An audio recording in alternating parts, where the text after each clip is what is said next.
Bonjour à tous et bienvenue pour une nouvelle vidéo. Aujourd'hui, nous allons voir ce qu'est l'Empathie Map, outil indispensable pour monter son affaire et dans la suite logique du modèle Canvas. En effet, cette arme redoutable va te permettre de mieux identifier et de mieux cibler tes clients potentiels. Donc commençons sans plus attendre.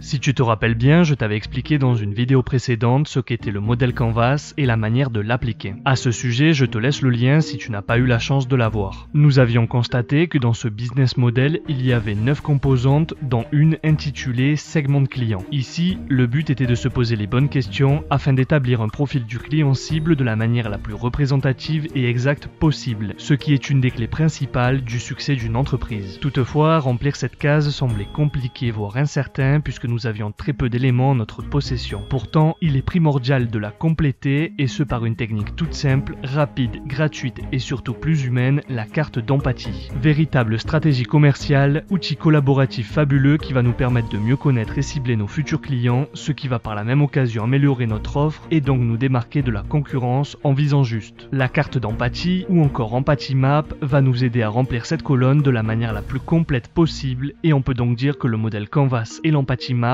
se complètent parfaitement, l'un ne va pas sans l'autre. La méthode consiste à identifier les éléments extérieurs qui sont proches du client et qui influencent son comportement d'acheteur afin de mieux le comprendre et en étant plus proche de lui. En effet, l'empathie fait partie des 3 principales capacités d'écoute avec la considération et l'authenticité. La carte d'empathie repose sur les réponses apportées à 6 questions relativement simples. Qu'entend le client? Que voit-il? Que pense et ressent le client? Que dit et fait le client? Que craint-il et quels sont les efforts qu'il fait? Et enfin, qu'espère-t-il? Autrement dit, quels sont les résultats espérés?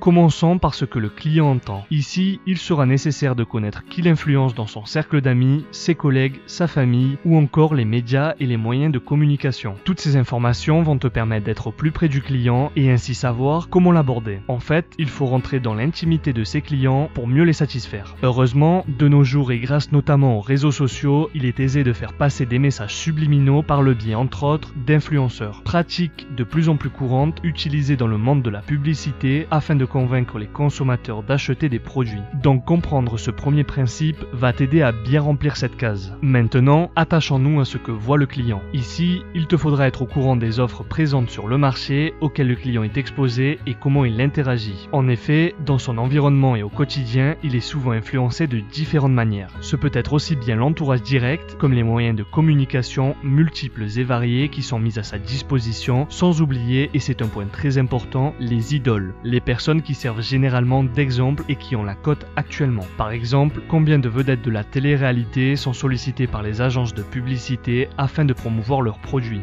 Voici la 3e question. Elle correspond à ce que pense et ressent l'acheteur potentiel. Quelles sont ses préoccupations majeures et ses attentes? Qu'est-ce qui peut l'émouvoir ou le perturber? Ici, il faut prendre en considération ses croyances et surtout ses émotions qui ne peuvent pas s'observer ou s'exprimer d'un seul coup d'œil. Un bon conseil serait de porter une attention particulière au langage corporel ainsi qu'au ton de sa voix ou encore sa manière de s'exprimer. Prochainement, une vidéo sur ce thème sera disponible pour t'éclairer et te donner des astuces qui pourront même t'intéresser personnellement. La 4e partie concerne ce que dit et fait le client. Ici, tu dois être particulièrement perspicace afin de découvrir s'il n'est pas en contradiction entre ses dires et ses pensées, c'est-à-dire son attitude en public, son apparence ou encore son comportement vis-à-vis des autres, mais aussi et surtout par l'intermédiaire de quel outil s'exprime-t-il comme les réseaux sociaux par exemple. Le but ici sera d'écouter notre client et devenir son audience l'espace d'un instant. En effet, plus tu te rapprocheras de lui et plus il se dévoilera au grand jour et il te sera donc plus facile de le décoder et de démêler le vrai du faux. Pour finir, passons à l'encadré d'en bas qui se divise en 2 parties très importantes. Dans celle de gauche, on observe ce que craint le client, ses inquiétudes, les obstacles et les problèmes qu'il rencontre au quotidien, mais aussi les risques maximum qu'il est prêt à prendre. En fait, ce sont tous les efforts qu'il est en mesure de faire. Dit d'une autre manière, qu'est-ce qui s'interpose entre lui et ses rêves? Quelles sont ses frustrations? Dans la partie de droite, en revanche, tu noteras toutes les informations concernant les désirs et les besoins réels du client, ce qu'il espère espère obtenir ou atteindre, les stratégies qu'il met en œuvre pour arriver à ses fins, mais aussi comment est-ce qu'il définit lui-même le succès. De ce fait, il te faudra apporter des solutions qui vont lui permettre d'atteindre ses objectifs, ce sont donc les résultats. Voilà, maintenant que je t'ai expliqué ce qu'était la carte d'empathie, il ne me reste plus qu'à l'illustrer avec un exemple concret afin de t'aider à la mettre en application en suivant les enseignements du modèle Canvas.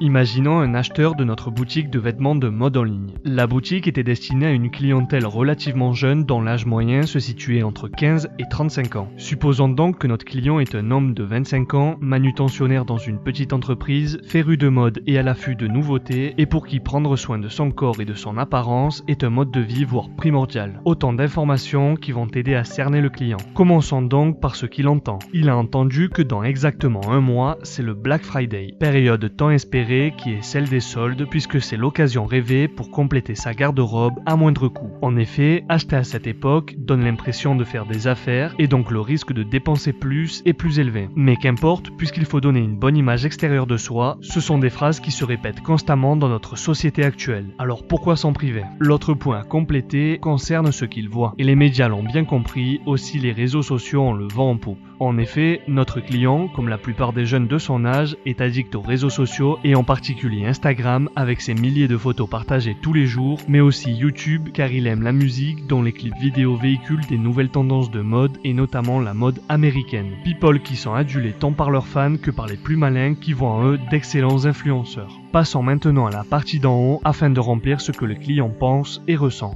Dans son esprit, le principal objectif est de plaire, d'être à la mode et attirer tous les regards sur lui. Époque du paraître où tout passe par l'image, il pense que rencontrer une compagne qui partage sa passion serait l'idéal. Par la même occasion, il aimerait pourquoi pas percer dans le domaine de la mode puisqu'il est plutôt beau. Maintenant, développons ce qu'il se passe dans la partie d'en bas. Que dit et fait cet homme? Comme vu précédemment, on sait qu'il est utilisateur assidu des principaux réseaux sociaux tels que Facebook, Instagram ou encore Twitter et qu'un de ses passe-temps favoris consiste à partager ses tenues sur Instagram. En effet, à l'occasion de ses sorties, il en profite pour prendre des photos avec ses vêtements nouvellement achetés. On pourrait même dire qu'il travaille d'une certaine manière sa marque personnelle. Enfin, le dernier encadré se divise en deux parties très importantes afin de mettre en place une stratégie et avoir ainsi une cohérence dans notre empathie map.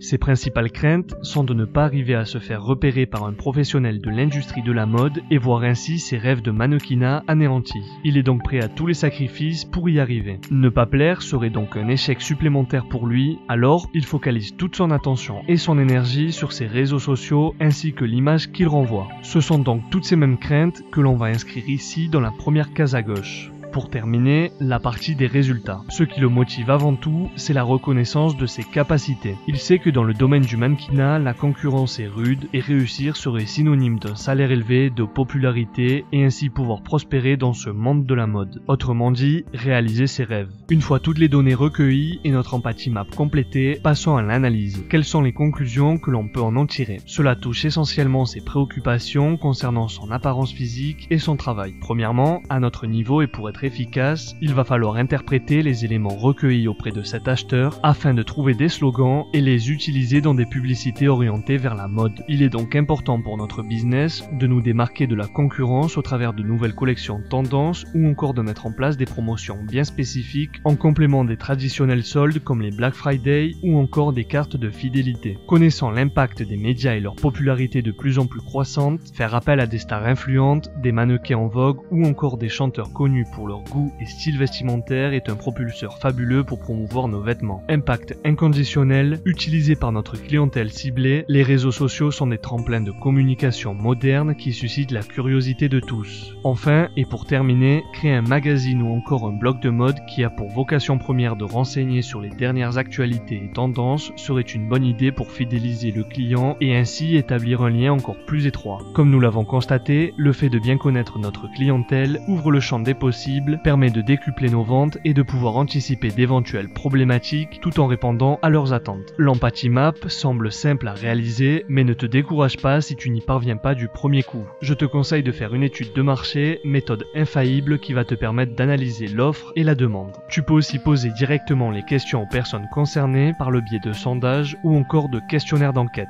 Quoi qu'il en soit, tu dois avant tout être méthodique. Aussi, tu peux utiliser le tableau que je te mets à ta disposition et arme-toi de patience et crois en toi. De toute manière, en écoutant cette vidéo et en appliquant ce que je viens de t'expliquer, tu as déjà fait 50% du travail. Maintenant, tu sais ce qu'est l'Empathie Map et tu sais comment l'utiliser. Tu as donc tous les outils en main pour lancer ton propre projet. Comme je viens de te l'indiquer, tu as la possibilité de télécharger ce modèle gratuitement et en haute résolution en visitant notre page web dont le lien se trouve dans la description. Tu pourras ainsi l'imprimer et le compléter directement, soit en format numérique, soit en format papier. Si tu es entrepreneur ou tu vises à le devenir, ou tout simplement tu es intéressé par ce monde, alors n'oublie pas de t'abonner à la chaîne, d'activer la cloche et de donner un j'aime. Tu peux aussi me suivre sur Facebook et Instagram pour continuer à avoir plus de renseignements et de motivation. J'espère que cette vidéo t'a plu, merci de l'avoir regardée et partage-la si tu penses que d'autres personnes dans ton entourage ont besoin de connaître cette information. Et rappelle-toi que la différence entre ce que tu es et ce que tu veux être réside dans ce que tu fais.